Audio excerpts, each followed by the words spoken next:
बिस्मिल्लाहिर्रहमानिर्रहीम। अस्सलाम वालेकुम। कुकिंग विद मोनी के साथ मैं हूं मोनी अरशद। आज मैं आपके लिए बहुत ही मुनफी सी रेसिपी लेकर आई हूं जो देखने में तो बिल्कुल फ़िश कबाब इतना खस्ता और क्रंची के समोसे और कचौरी को भी भूल जाएं, और टेस्ट इस कदर यूनिक कि आपने इससे पहले इस तरह की 3 in 1 रेसिपी और चीज़ नहीं देखी होगी, ना खाई होगी, ना सुनी होगी। एक बाउल है, उसमें 2 कप मैदा छिटा छान लें, और इस बात का ख्याल रहे कि कोई भी गुठली या लम्स इसके अंदर ना जाए। छिटा मैदे को छान लें। जब मैदे को छान लें तो फिर आप इसमें 1 टीस्पून कलौंजी शामिल करें और 1 टीस्पून ही इसमें नमक शामिल करें। फिर 2 टेबलस्पून आपने इसमें कुकिंग ऑयल शामिल करना है और इन तमाम चीज़ों को अच्छी तरह हाथ की मदद से मिक्स कर लेना है। इस तरह मिक्स करने से ऑयल अच्छी तरह मैदे में मिक्स हो जाता है और हमारे मैदे का जो हम पूरी रेडी करते हैं वो बहुत ही खस्ता करारी बनती है। फिर थोड़ा थोड़ा पानी लेकर आपने आटे को एक हार्ड डो में गूंद लेना है। आप सबसे रिक्वेस्ट है कि मेरे चैनल को लाइक करें, शेयर करें, सब्सक्राइब करें और बेल आइकन को टच करें ताकि मेरी तमाम वीडियोस आप तक पहुंच सकें। ये देखिए हमारी बहुत सी हार्ड और ज़बरदस्ती डो गूंद के रेडी हो चुकी है। अब हम इसको एक तरफ रखेंगे ताकि इसको थोड़ा सा रेस्ट दिया जा सके और ये बहुत ज़बरदस्त तरीके से रेडी हो सके, और इसके ऊपर हम ऑयल की ग्रीसिंग करेंगे। अब हम दूसरे बाउल में आलू लेंगे। ये मैंने 5 से 6 अदद आलू लिए थे, इनको उबाले और इनके छिलके उतार लिए। अब हम मैशर की मदद से इनको बहुत अच्छे तरीके से मैश कर लेंगे। जब तमाम आलू मैश हो जाते हैं हमें बहुत ही मज़ेदार और ज़बरदस्त इंग्रेडिएंट्स शामिल करेंगे और एक बहुत ही यूनिक और टेस्टी रेसिपी तैयार करेंगे इंशाल्लाह ताला। ये देखिए हमारे आलू मैश हो चुके हैं। अब हम इसमें 1 प्याली बारीक कटी हुई बंद गोभी शामिल करेंगे, आधी प्याली बारीक कटा हुआ हरा धनिया शामिल करेंगे, 2 टेबलस्पून इसमें पुदीना शामिल करेंगे और 2 से 3 बारीक कटी हुई हरी मिर्च शामिल कर लेंगे। अब हम इसमें बहुत ही यूनिक और मुनफिस सी चीज़ शामिल करेंगे, यानी कि हम 2 उबले हुए अंडे लेंगे और उनको बारीक क्यूब्स की शक्ल में छोटा छोटा काट लेंगे। बॉयल एग्स शामिल करने से ना सिर्फ हमारी रेसिपी बहुत मज़ेदार हो जाएगी बल्कि हेल्दी भी हो जाएगी, जो ना सिर्फ बच्चों बल्कि बड़े दोनों के लिए बहुत मुफीद रहेगी। फिर हम इसमें 1.5 टीस्पून नमक, 1 teaspoon red chilli powder, 1 teaspoon ज़ीरा, 1 टीस्पून पिसा हुआ खजूर धनिया और हाफ़ टीस्पून पिसी हुई काली मिर्च शामिल करेंगे। फिर इन तमाम जो अच्छी तरह मिक्स कर लेंगे और बहुत ही ज़बरदस्त मज़ेदार सा खूबसूरत सा बैटर रेडी कर लेंगे। इन तमाम चीज़ों मिक्स करते हुए हाथ को हमने नरम रखना है, बहुत ज़ोर नहीं लगाना बल्कि हल्के हाथ से मिक्स करना है। देखें कितना खूबसूरत सा मज़ेदार सा बैटर रेडी हो चुका है। अब हम शाशिक स्टिक्स लेंगे जिन पे हम घर में शाशिक बनाते हैं। ये स्टिक्स बहुत आसानी से मार्केट में मिल जाती हैं।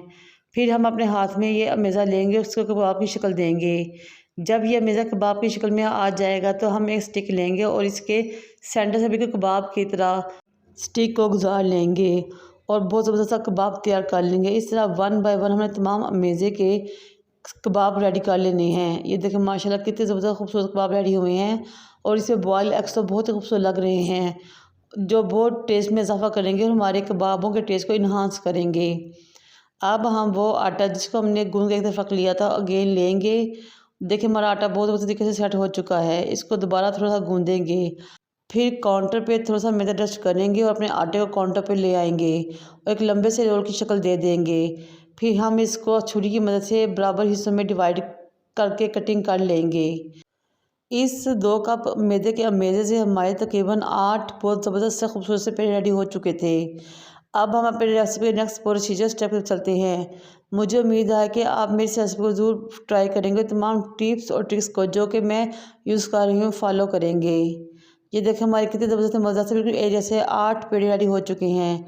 अब हम तमाम पेड़ों को साइड पे करेंगे और एक पेड़े को काउंटर पे ले आएंगे। फिर हमने इस पेड़े को बेलन की मदद से बड़ा करना है और इतना बड़ा करना है कि लंबाई के रुख बड़ा कर देना है, जिस तरह कि आपको नज़र आ रहा है। ये देखें अब हमने वो पोटैटो कबाब जो रेडी किए थे वो इसके ऊपर रखने हैं। फिर एक छुरी लेनी है, उसकी छुरी की मदद से बिल्कुल इस तरह काटना है जिस तरह कि मैं आपको काटती हुई नज़र आ रही हूँ। इस रोटी को या मैदे के इस अमेज़े को बिल्कुल इस तरह काटना है दोनों तरफ से हमने। मुझे उम्मीद है कि आपको ये रेसिपी पसंद आएगी और देखने में तो बहुत ही यूनिक और मुनफी रेसिपी है और खाने में तो बहुत ही टेस्टी और बहुत ही ज़्यादा जारी होती है। जब भी कोई मेहमान आए या बच्चों के लंच बॉक्स का इशू हो तो आप इस रेसिपी को बना सकते हैं और बच्चों को और मेहमानों को एंजॉय करवा सकते हैं। फिर आपने ऊपर और नीचे वाली साइड से फालतू मैदा उतार के एक तरफ कर लेना है। फिर आपने 1 टेबल स्पून मैदा लेना है, उसमें थोड़ा सा पानी शामिल करना है और इसकी लिक्विड सी स्लरी तैयार कर लेनी है। इस स्लरी को हमने अपने ग्रीसिंग ब्रश की मदद से जो स्ट्रिप्स मैदे की हमने काटी थी उस पर किनारे पे लगा देना है, बिल्कुल इस जैसा कि मैं लगा रही हूँ। फिर आपने पहले एक साइड से एक पट्टी को पकड़ना है, फिर दूसरी तरफ से पट्टी को पकड़ना है और वन बाय वन तमाम पट्टियों को एक दूसरे पर रखते हुए फोल्ड कर लेना है।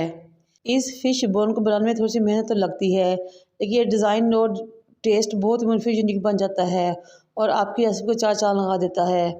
आपने तमाम पट्टियों को इस तरह करके दूसरे फोल्ड करते रहना है और अपने फ़िश बोन पोटैटो कबाब को रेडी कर लेना है। अगर आप चाहते तो मज़ीद सब्ज़ियाँ और चिकन भी ऐड कर सकते हैं, ये आपकी मर्ज़ी है। इस तरह आपने तमाम कबाबों को रेडी कर लेना है और फिर इनको तैयार करके साइड पर रख लेना है। जब आप तमाम कबाबों को रेडी कर लें तो फिर इस टाइम पे या इस मौके पर आप इनको 1 से 2 माह के लिए फ्रीज़ भी कर सकते हैं और जब भी मेहमान आए या बच्चों को देना हो तो फ़ौरन निकाल के फ्राई कर सकते हैं। ये देखिए हमारा बहुत ज़बरदस्त फ़िश बोन पोटैटो कबाब रेडी हो चुका है। अब हम इसको फ्राई करेंगे और आपको नेक्स्ट प्रोसीजर दिखाएंगे। अगर आपका फ्राई करने वाला बर्तन बड़ा है या कढ़ाई बड़ी है तो आप इसको स्टिक समेत भी फ्राई कर सकते हैं, लेकिन मेरी कढ़ाई छोटी थी इसलिए मैंने ये स्टिक निकाल ली, क्योंकि स्टिक का मेन मकसद तो सिर्फ ये होता है कि हम अच्छे तरीके से डिज़ाइनिंग को बना सकें। अब हम अपने स्टिक को निकालेंगे और इसको वन बाय वन करके कढ़ाई में डाल देंगे, लेकिन इस बात का ख्याल है कि ऑयल अच्छा सा गर्म हो और नीचे फ्लेम बिल्कुल मीडियम टू लो हो और तकरीबन 8 से 10 मिनट तक समोसे की तरह हमने इसको हल्के हल्के पकाना है और तकरीबन 10 मिनट में हमारा बहुत ज़बरदस्त से तल के रेडी हो जाएंगे। ये देखिए माशाल्लाह कितने ज़बरदस्त लग रहे हैं और बहुत ही ज़बरदस्त खुशबू आ रही है। अब हम इसको डिश आउट करेंगे। ये देखिए हमारे बहुत ज़बरदस्त फ़िश बोन पोटैटो कबाब रेडी हो चुके हैं और आप जब इसको खाएँगे तो यकीनन मुझे दुआ में याद रखेंगे और मेरी इस रेसिपी को ज़रूर ट्राई करेंगे। ये देखने में जितनी मज़ेदार खूबसूरत लग रही है, खाने में उससे भी ज़्यादा टेस्टी और मज़ेदार है। मुझे और मेरे वालिदैन को दुआ में याद रखें। अल्लाह हाफ़िज़।